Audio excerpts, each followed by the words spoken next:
तो जैसे कि हमने लास्ट एपिसोड के अंदर देखा था, जो ये हाव होता है वो सेकंड रैंक का जो बीस्ट होता है उसके पेट के अंदर जाकर फाड़ते हुए उसके पेट से बाहर आ जाता है। जिस कारण अब हम देखते हैं कि वो बीस्ट वहीं पर ही मारा जाता है। और जो ये हाव होता है वो बोलता है कि जो ट्रांसफॉर्मेशन है वो काफ़ी ज़्यादा पावरफुल है, लेकिन इसके अंदर बहुत ही ज़्यादा एनर्जी कंज्यूम होती है। इसे इतनी सी देर इस्तेमाल करने के कारण ही मुझे ऐसा फील हो रहा है कि मेरी बॉडी के अंदर बिल्कुल भी एनर्जी नहीं बची। और इतना बोलते के साथ ही ये हाव का ध्यान जो होता है वो अपनी स्वॉर्ड के ऊपर जाता है, जो कि पूरी तरह से बर्बाद हो चुकी होती है। जिसे देखकर ये हाव बोलता है कि मैंने इसे $2,50,000 के अंदर ख़रीदा था, लेकिन ये तो सेकंड ईयर मोस्टर के भी सामना नहीं कर पाई। सच में इस स्वॉर्ड की जो क्वालिटी थी वो बहुत ही ज़्यादा बेकार थी। ऐसा लगता है कि उन लोगों ने मेरे साथ में स्कैम कर लिया। लेकिन यहाँ पर इस मोस्टर को हंट करने के कारण मेरी जो एनर्जी है वो बहुत ही ज़्यादा कंज्यूम हुई है, जिस कारण अब मुझे बहुत ही ज़्यादा भूख जो है वो लग रही है। और ये काफ़ी ज़्यादा दुख की बात है कि मैं अपने पास साथ में कुछ खाने के लिए बिल्कुल भी नहीं लेकर आया था। और इतना बोलते के साथ ही अचानक से जो ये हाव होता है उसे बहुत ही प्यारी खुशबू आने लगती है, जिसे सुनकर ये हाव बोलता है कि मुझे इतनी प्यारी खुशबू अचानक से कहाँ से आने लगी। और इतना बोलते के साथ ही जो ये हाव होता है उसका ध्यान जो मैजिक कोर होता है उसके ऊपर जाता है, जिसे देखकर वो अपने मन में सोचता है कि ये मैजिक कोर तो मुझे ये सेकंड ईयर का जो बीस्ट था इसके अंदर से प्राप्त हुआ था। तो क्या ऐसा हो सकता है कि अगर मैं इसे कंज्यूम करूँ तो इससे मेरी ब्लड लाइन की जो कंपैटिबिलिटी है वो बढ़ जाएगी। और इतना सोचते के साथ ही जो ये हाव होता है वो उस मैजिक कोर को ही खा लेता है। और जैसे ही ये हाव उसे खाता है तो उसकी कंपैटिबिलिटी जो होती है वो 7% से बढ़कर 7.3% हो जाती है, जिसे देखते के साथ ही ये हाव भी हैरान रह जाता है और बोलता है कि क्या कंपैटिबिलिटी इंक्रीज़ हो गई।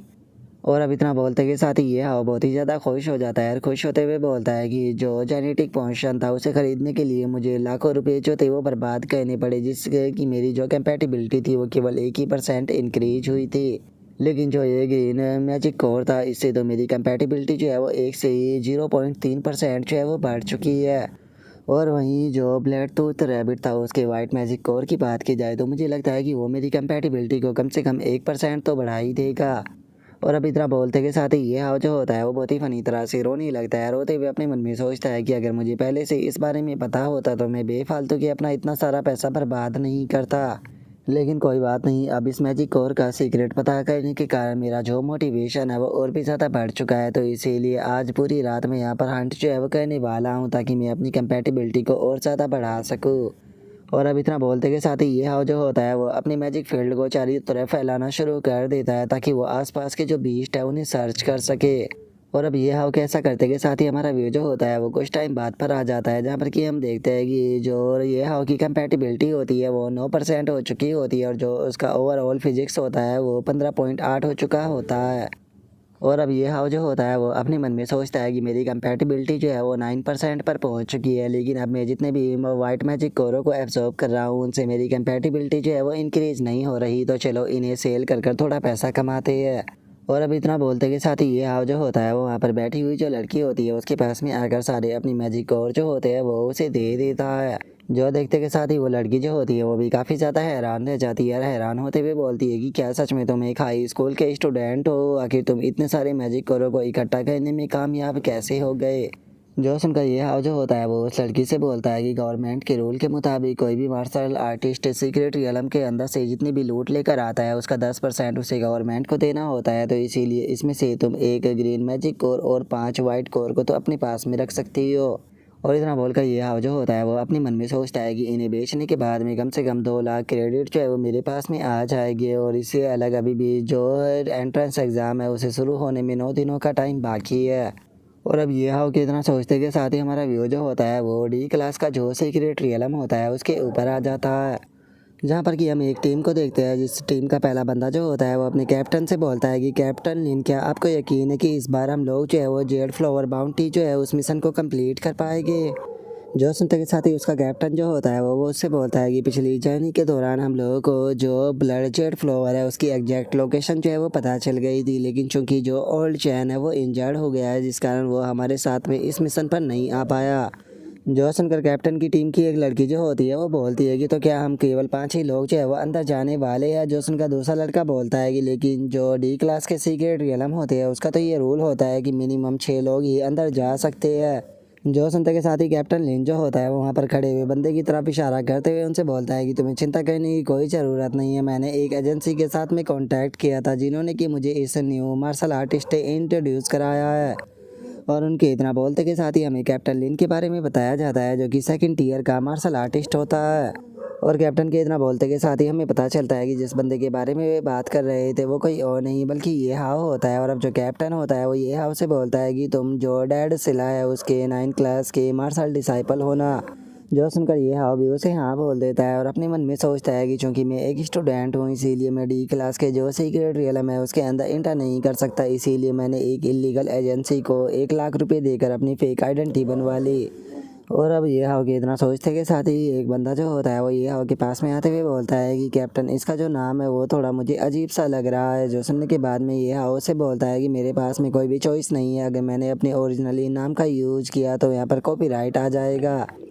जो सुनकर कैप्टन जो होता है वो बोलता है कि इस चीज़ से कोई फ़र्क नहीं पड़ता, वैसे भी बस ये एक कोड नेम है, लेकिन अगर चूंकि तुम एक मार्शल डिसाइपल हो 9th लेवल की तो तुम्हारे अंदर इतनी स्ट्रेंथ है कि तुम डी क्लास के सीक्रेट रियलम के अंदर इंटर कर सकते हो। और तुम्हें चिंता करने की कोई ज़रूरत नहीं है, हमारी टीम जो है वो तुम्हें ऑब्जर्व करना और लर्न करना दोनों ही सिखा देगी, बस तुम्हें होल्ड बैक जो है वो बिल्कुल भी नहीं करना।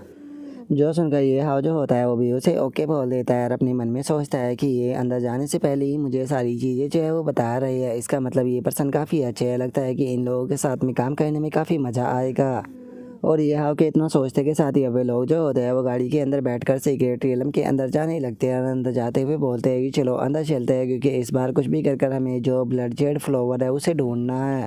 जिसके बाद अब हम देखते हैं कि वे लोग जो होते हैं वो सीक्रेट रियलम के अंदर आ जाते हैं और जो कैप्टन होता है वो उन लोगों से बोलता है कि अगर ब्लड जेड फ्लावर की बात की जाए तो वो ओसिस के अंदर है, और वहाँ पर अगर मौजूद मॉन्स्टर की बात की जाए तो जो ब्लड जेड फ्लावर है उसे सेकंड ईयर का मॉन्स्टर गार्ड कर रहा है जिसके पास में की जनरल लेवल की ब्लड लाइन है। और अब जो ये हाव होता है वो अंदर आने के बाद में अपने मन में सोचता है कि पिछले जिस सीक्रेट रियलम के अंदर मैं गया था वहाँ पर रेन फॉरेस्ट था, लेकिन इस सीक्रेट रियलम के अंदर तो चारों तरफ बस डेजर्ट ही है। ऐसा लगता है कि सभी सीक्रेट रियलम जो है वो एक वर्ल्ड से ना जुड़कर बल्कि अलग अलग वर्ल्डों से जुड़े हुए हैं।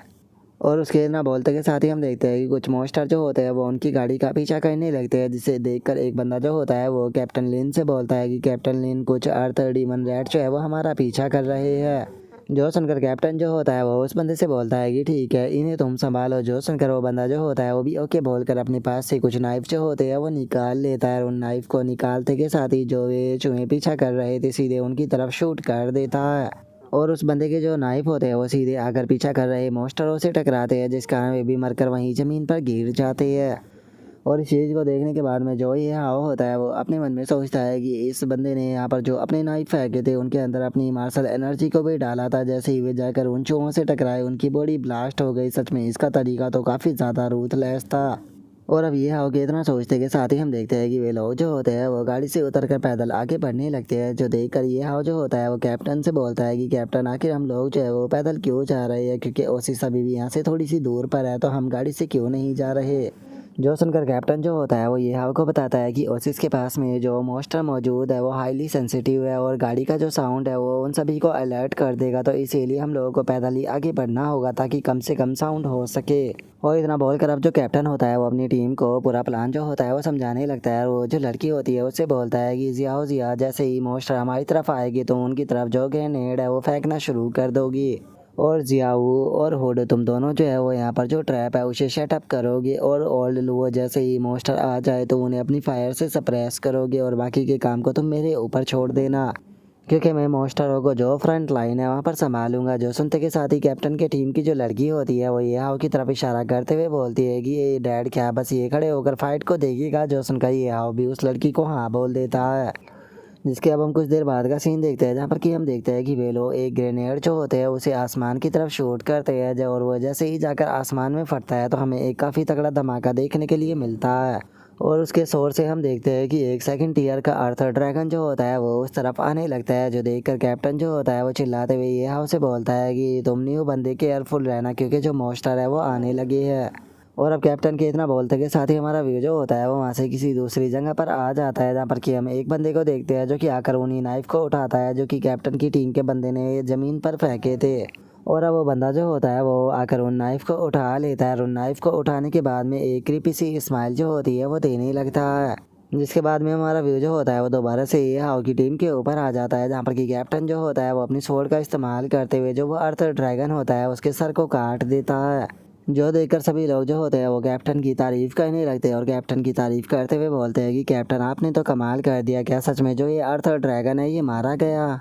जो सुनकर कैप्टन जो होता है वो भी अपनी स्वॉर्ड को रखते हुए बोलता है कि हाँ, जो अर्थ ड्रैगन का खतरा था वो ख़त्म हो चुका है, तो चलो चलकर जो फ्लावर है उसे लेते हैं। और कैप्टन लिन के इतना बोलते के साथ ही हम देखते हैं कि जो अर्थ ड्रैगन होता है वो अभी भी नहीं मरा होता है और सीधे वो कैप्टन के ऊपर अपने पंजे से अटैक को कर देता है, जो देखकर कैप्टन भी हैरान रह जाता है। लेकिन तभी जो ये हाउ होता है वो अचानक से आसमान के अंदर अपनी छलांग लगा देता है और आसमान में जाने के बाद में एक बहुत ही पावरफुल अटैक जो होता है वो सीधे अर्थ ड्रैगन के ऊपर मारता है। और अब ये हाउ की ऐसी पावर को देखने के बाद में जो कैप्टन होता है वो भी काफ़ी ज़्यादा हैरान रह जाता है। हैरान होते हुए बोलता है कि वो केवल मार्शल डिसाइबल है, लेकिन उसके बाद भी उसने यहाँ पर एक ही अटैक में सेकंड ईयर के बीस्ट को मार दिया। जो सुनकर कैप्टन की टीम की जो लड़की होती है वो भी हैरान होते हुए बोलती है कि उसका पंच जो था वो बहुत ही ज़्यादा पावरफुल था। और अब इतना बोलते के साथ ही पूरी की पूरी टीम जो होती है वो ये हाउ के पास में आ जाती है और लड़की ये हाउ की तारीफ करते हुए बोलती है कि तुम्हारा पंच इतना पावरफुल था कि वो तो माउंटेन तक को डिस्ट्रॉय कर देता। तभी दूसरा लड़का भी ये हाउ की तारीफ करते हुए बोलता है कि तुमने तो सेकंड ईयर के बीस्ट को कितनी आसानी से मार दिया, तुम तो छुपे रुस्तम निकले।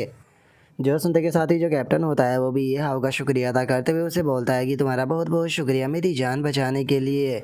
और उसके इतना बोलते के साथ ही हम देखते हैं कि एक बंदा जो होता है वो अर्थ ड्रैगन के अंदर से किसी चीज़ को निकालते हुए बोलता है कि कैप्टन, अर्थ ड्रैगन के अंदर से मैंने इसे निकाल लिया। जो सुनकर उनकी टीम का एक और बंदा जो होता है वो बोलता है कि क्या बात है, अब तो हम लोग जो है वो यहाँ पर अर्थ ड्रैगन सोल एसेंस जो है उसे भी कलेक्ट कर सकते हैं, जिससे कि हार्वेस्टिंग जो है वो काफ़ी ज़्यादा अच्छी होगी। तभी जो लड़की होती है वो भी बोलती है कि ज़रा इसकी जो रेड शाइनिंग है उसे देखो तो ये बहुत ज़्यादा महंगा होगा। जो सुनकर कैप्टन जो होता है वो उन लोगों को बताता है कि इसकी मदद से जो ब्लड लाइन होती है उसे इम्प्रूव किया जा सकता है। वैसे तो हम लोग जो थे वो इस बार थोड़े से ख़तरे में आ गए थे, लेकिन कोई बात नहीं, हमने ड्रैगन को हरा दिया और उसके ब्लड को भी फाइंड कर लिया। और कैप्टन के इतना बोलते के साथ ही उसी की टीम का एक बंदा जो होता है वो पीछे से उसे चाकू मारते हुए उसे बोलता है कि कैप्टन, आपके पास में इस चीज़ के सोचने का बिल्कुल भी टाइम नहीं है। और उसके इतना बोलते के साथ ही हम देखते हैं कि उसकी टीम के और जो बंदे होते हैं वे बहुत ही ज़्यादा हैरान रह जाते हैं यार। वे हैरान होकर चिल्लाते हुए बोलते हैं कि आखिर तुमने ये क्या किया।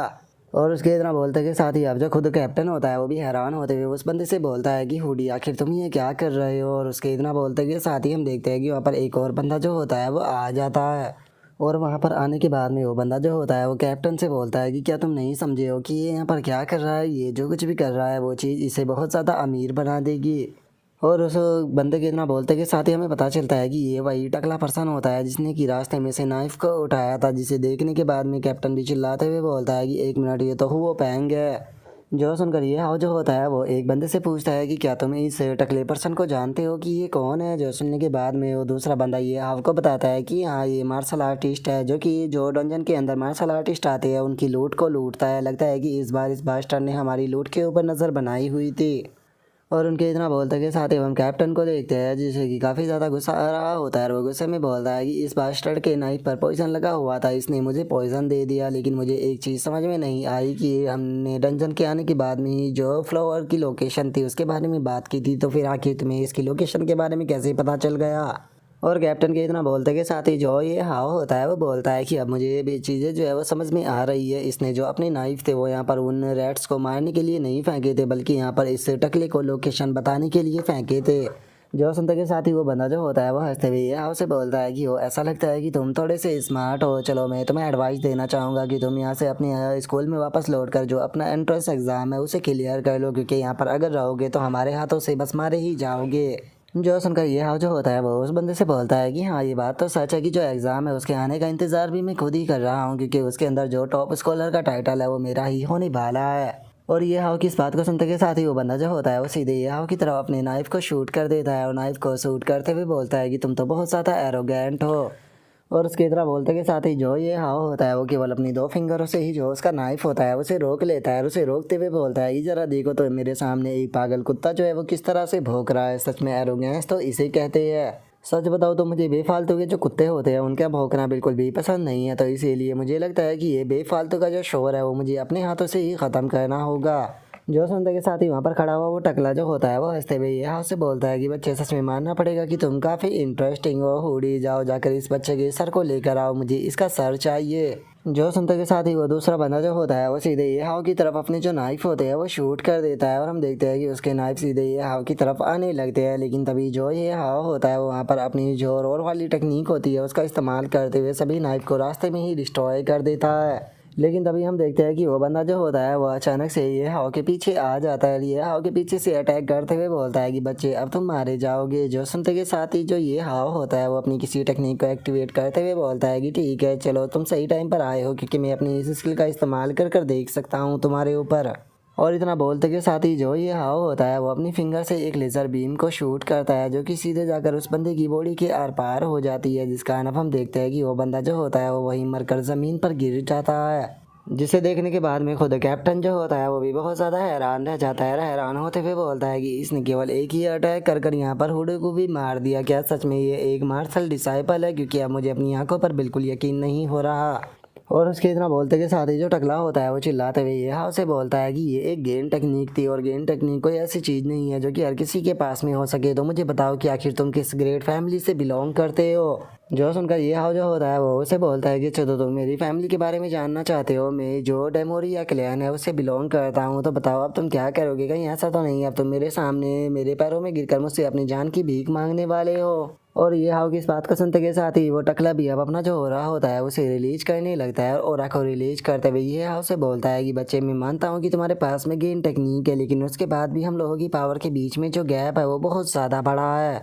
और अब इतना बोलते के साथ ही वो टकला जो होता है वो अपनी ब्लड लाइन जो होती है उसे एक्टिवेट कर लेता है, जहाँ पर कि हमें पता चलता है कि उसकी ब्लड लाइन असल में एक बियर की होती है। और अब वो टकला जो होता है वो सीधे जो ये हाव होता है उसकी तरफ अटैक करने के लिए आने लगता है। लेकिन तभी ये हाव जो होता है वो उस टकले के पैर के ऊपर अटैक करते हुए बोलता है कि ठीक है मैं शुरुआत जो है वो तुम्हारे पैर से करूंगा। और अब अपने पैर पर अटैक होने के कारण वो टकला भी जोर जोर से चिल्लाने लगता है। और तभी वो टकला अपने दोनों हाथों से जो ये हाव होता है उसे पंच मारने की कोशिश करता है, लेकिन ये हाव जंप कर कर उसके पंच से बच जाता है। लेकिन तभी हम देखते हैं कि अचानक से ही वो टकला जो होता है वो एक बहुत ही पावरफुल अटैक सीधे ये हाव की तरफ करने आने लगता है। यार ये हाव की तरफ अटैक करते हुए बोलता है कि बच्चे सच में मानना पड़ेगा कि तुम काफ़ी ज़्यादा पावरफुल हो, लेकिन उसके बाद भी जो मेरा एटॉमिक अटैक है उसके सामने तुम नहीं टिक सकते। और अब इतना बोलते के साथ ही वो बंदा जो होता है वो सीधे अपने जो दोनों हाथ होते हैं उन्हें एक दूसरे से मारता है, जिस कारण हमें एक बहुत ही पावरफुल इम्पैक्ट जो होता है वो देखने के लिए मिलता है। लेकिन जो ये हाव होता है वो टकले की इस अटैक से भी बच जाता है और उसके पीछे आते हुए बोलता है कि क्या तुम्हारा हो गया? तो चलो अब अटैक करने की बारी जो है वो मेरी है। और इतना बोलते के साथ ही अब ये हाव जो होता है वो धड़ाधड़ कर कर उस बंदे के ऊपर अपने पंच बरसाना शुरू कर देता है। और हम देखते हैं कि ये हाव के पंच इतने ज़्यादा पावरफुल होते हैं कि वो बंदा भी वहीं ज़मीन पर गिर जाता है। जो देखकर ये हाव की टीम का कैप्टन और बाकी के जो मेंबर होते हैं वे सभी के सभी भी बहुत ज़्यादा हैरान रह जाते हैं। यार हैरान होते हुए बोलते हैं कि ये तो बहुत ज़्यादा पावरफुल है।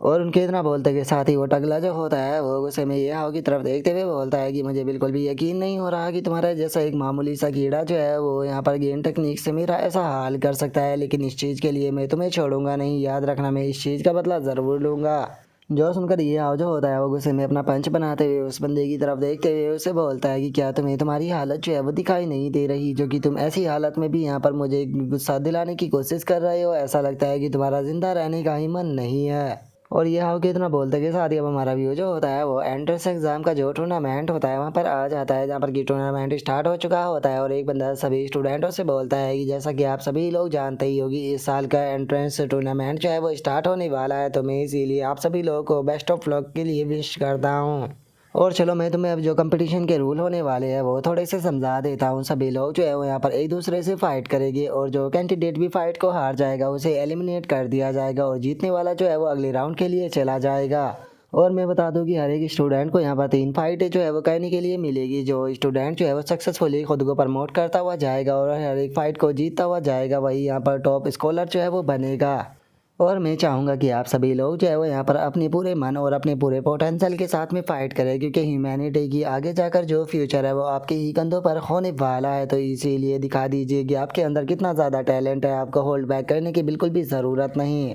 और उसके इतना बोलते के साथ ही हम देखते हैं कि जो एंट्रेंस एग्ज़ाम होता है वो शुरू हो जाता है, जहाँ पर कि एक एक कर सभी स्टूडेंट जो होते हैं वो एक दूसरे के साथ में फ़ाइट करना शुरू कर देते हैं। जिसके बाद में हमारा व्यू जो होता है वो अरीना नंबर 6 के अंदर आ जाता है, जहाँ पर कि एक लड़की खड़ी होती है,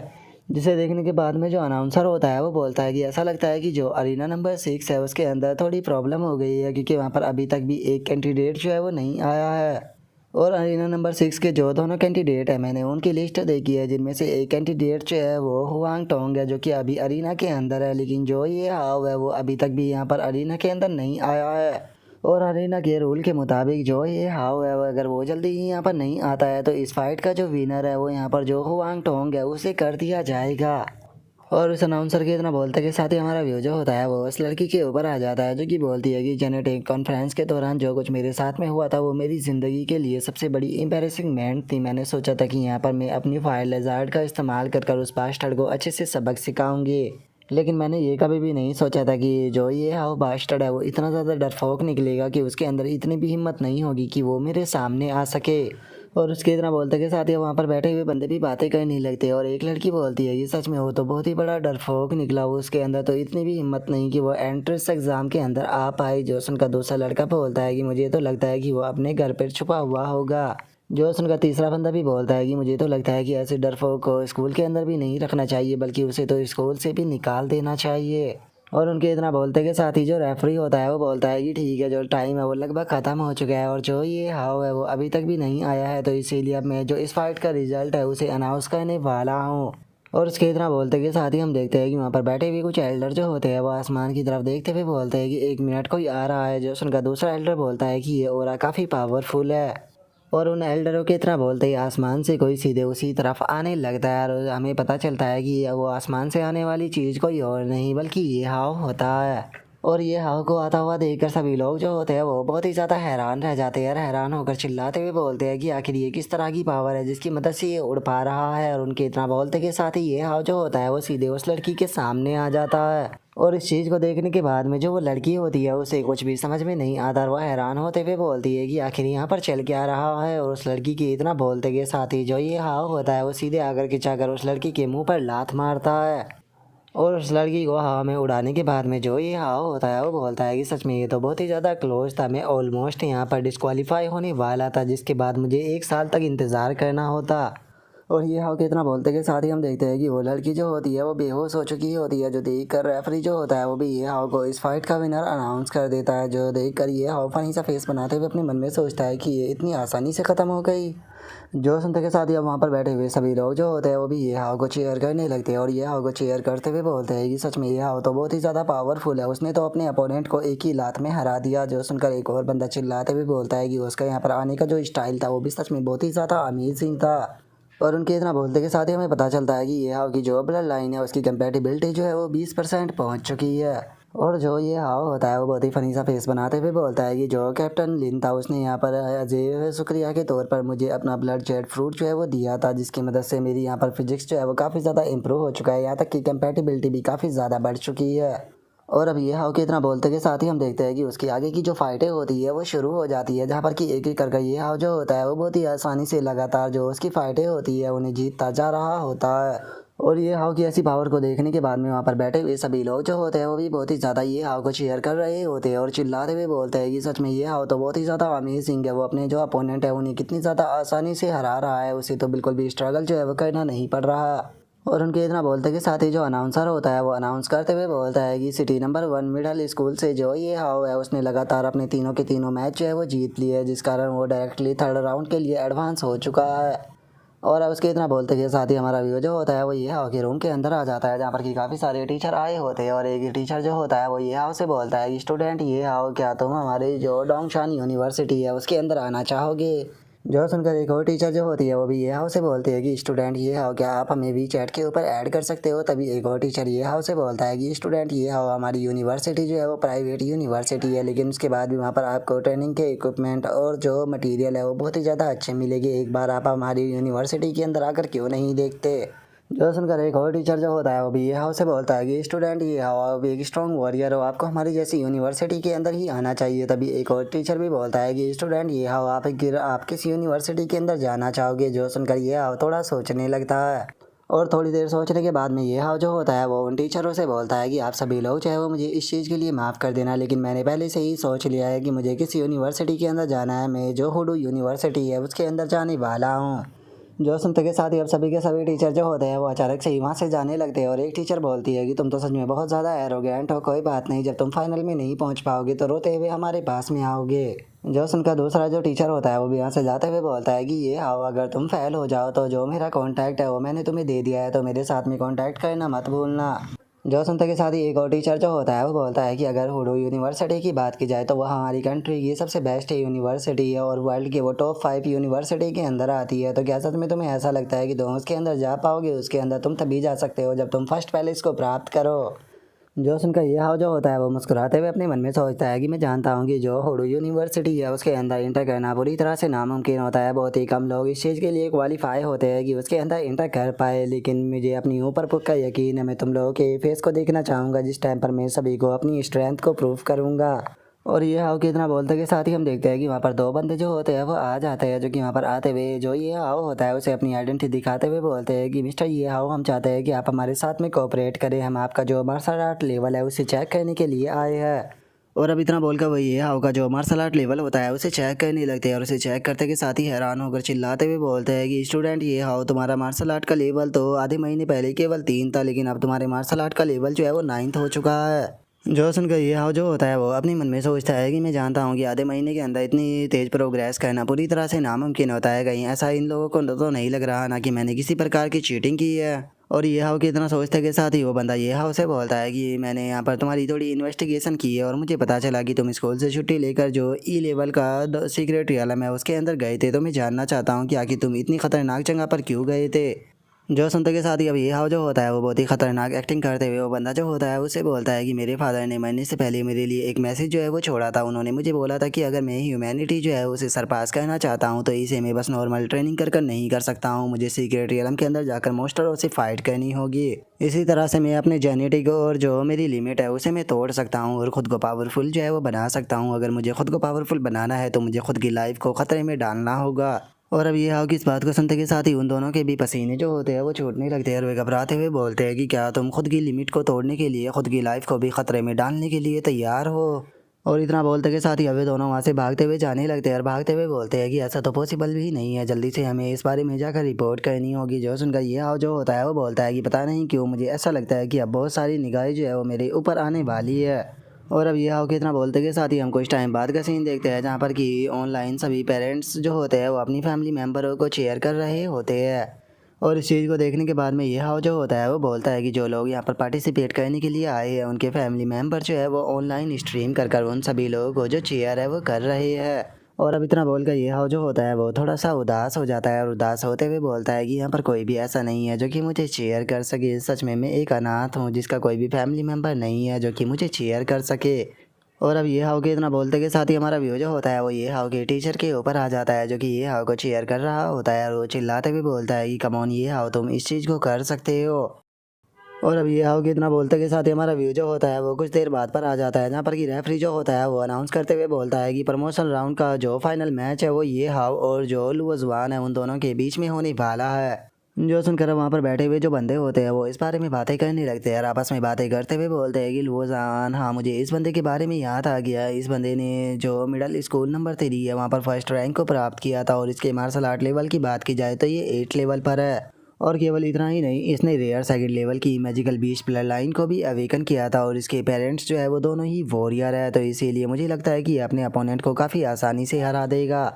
और उन लोगों के इतना बोलते के साथ ही जो ये हाव होता है वो उस बंदे से बोलता है कि चलो पहला अटैक जो है वो तुम कर सकते हो। जो सुनकर उस बंदे को काफ़ी ज़्यादा गुस्सा आता है और वो गुस्से में ये हाव से बोलता है कि क्या तुम जानते भी हो कि मैं कौन हूँ। जो सुनते के साथ ही ये हाव जो होता है वो उस बंदे से बोलता है कि मैं तुम्हें जानता हूँ या नहीं जानता हूँ इस चीज़ से कोई फ़र्क नहीं पड़ता, क्योंकि इस चीज़ से यहाँ पर कंपटीशन का जो रिज़ल्ट है वो चेंज नहीं होने वाला। जो सुनते के साथ ही वो बंदा जो होता है वो भी अपनी ब्लड लाइन को अवेकन करने लगता है और अपनी ब्लड लाइन को अवेकन करते हुए बोलता है कि तुमने ये चीज़ जो है वो बिल्कुल सही बोली है, यहाँ पर जो कंपटीशन का रिजल्ट है वो चेंज नहीं होने वाला, क्योंकि मैं ही इस कंपटीशन को जीतूंगा। और इतना बोलते के साथ ही वो बंदा सीधे ये हाव के ऊपर अटैक करने के लिए आने लगता है और ये हाव के ऊपर अटैक करते हुए बोलता है कि मैं उम्मीद करता हूँ कि तुम्हारा लक तुम्हारा साथ दे, क्योंकि अगर तुम्हारे लक ने तुम्हारा साथ नहीं दिया तो तुम यहीं पर ही आज मारे जाओगे। और इतना बोलकर वो बंदा जैसे ही अटैक करने वाला होता है तो ये हाउ उस बंदे के हाथ को ही पकड़ लेता है और उसके हाथ को पकड़ते हुए बोलता है कि तुम्हारी मोमेंट जो थी वो काफ़ी ज़्यादा अच्छी थी, लेकिन तुम्हारी स्ट्रेंथ बहुत ही ज़्यादा बेकार है। जो सुनते के साथ ही वो बंदा भी अब बहुत ज़्यादा हैरान रह जाता है। और तभी हम देखते हैं कि जो ये हाव होता है वो उस बंदे के अटैक करने के लिए अपना जो चॉप होता है वो तैयार कर लेता है। और इससे पहले कि वो बंदा कुछ समझ पाता, ये हाव एक बहुत ही पावरफुल चॉप जो होता है वो सीधे उसकी कमर पर मारता है, जिस कारण ज़मीन भी टूट जाती है। और उसके बाद में जो ये हाव होता है वो मुस्कुराते हुए बोलता है कि ऐसा लगता है कि मुझे यहाँ पर कोई भी अच्छा अपोनेंट जो है वो शायद नहीं मिल पाएगा। और ये हाव के इतना बोलते के साथ ही जो रेफरी होता है वो अनाउंस करते हुए बताता है कि इस फाइट का विनर जो है वो ये हाव है। जो सुनते के साथ ही वहाँ पर बैठे हुए जो बंदे होते हैं वो भी बहुत ज़्यादा हैरान रह जाते हैं, हैरान होकर चिल्लाते हुए बोलते हैं कि आखिर यहाँ पर क्या चल रहा है, क्योंकि लुओस वान तो देखने में बहुत ज़्यादा पावरफुल लग रहा था, लेकिन आखिर वो ये हाव के एक ही अटैक में ऐसे ज़मीन पर क्यों पड़ा हुआ है। और उनके इतना बोलते के साथ ही हम देखते हैं कि काफ़ी सारे लोग जो होते हैं वो ऑनलाइन भी ये हाव के बारे में बात करने लगते हैं और बात करते हुए बोलते हैं कि इसने तो केवल एक ही चॉप में अपने यहाँ पर जो अपोनेंट था उसे हरा दिया। सच में दोनों की स्ट्रेंथ के अंदर बहुत बड़ा गैप था। जो सुनकर एक और लड़की जो होती है वो भी चिल्लाते हुए बोलती है कि सच में ये बंदा कितना ज़्यादा कूल है, मैं तो चाहती हूँ कि ये मुझे अपने बच्चे की माँ बना दे। और उनके इतना बोलते के साथ ही अरीना के अंदर बैठे हुए लोग भी ये हाव को चेयर करने लगते हैं। और एक लड़की जो होती है वो चिल्लाते हुए बोलती है कि सच में ये कितना ज़्यादा स्ट्रॉन्ग है, इसे तो वन किक मैन का नाम दिया जाना चाहिए। तभी एक और बंदा जो होता है वो भी चिल्लाते हुए बोलता है कि ये हाव तुम अमेजिंग हो, मुझे पक्का यकीन है कि तुम ही फाइनल को जीतोगे। और उन लोगों के इतना बोलते के साथ ही हम देखते हैं कि जो वो ये हाव का अपोनेंट होता है उसे डॉक्टर उठाकर वहाँ से ले जाने लगते हैं। और जो चूज हाव होता है वो भी वहाँ पर खड़ा होकर इस चीज़ को देख रहा होता है। और अब यहीं पर ही हमारा आज का जो एपिसोड है वो कंप्लीट हो जाता है। तो नेक्स्ट एपिसोड के अंदर देखेंगे कि आगे क्या होता है। अगर आप लोगों को वीडियो अच्छी लगी हो तो लाइक करना, चैनल को सब्सक्राइब करना। मैं मिलता हूँ आप लोगों से नेक्स्ट एपिसोड के अंदर, तब तक के लिए बाय बाय गाइस।